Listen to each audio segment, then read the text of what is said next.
Michigan drivers have another thing to think about: higher insurance costs. And that's because in just the last few weeks, the Michigan Catastrophic Claims Association is raising its annual fees for every single Michigan vehicle.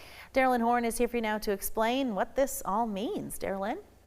That's right, Sherry and Siobhan. On July 1st is when Michigan drivers can expect to pay that annual fee for each of their vehicles at $48. But where exactly is that money going?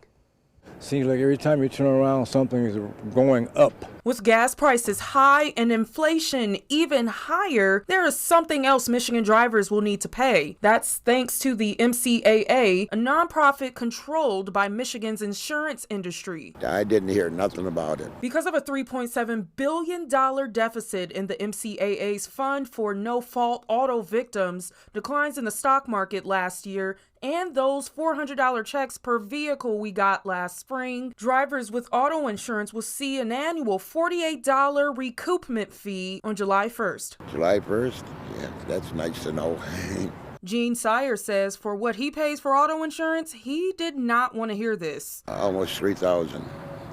That's for a year, because I got in a little bumper accident. And if you have unlimited coverage, you'll be paying more too. But that's just $36 more for drivers like Frank Allen. It's going to be bad for some people.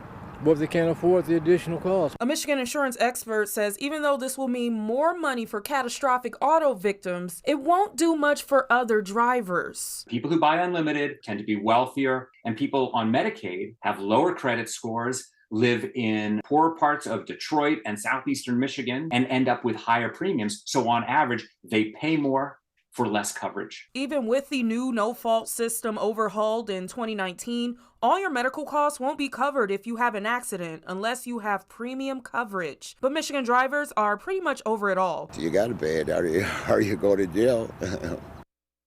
And even though the MCAA has more than $21 billion in total assets, experts say the new fee is covering projected costs down the line for victims in severe accidents.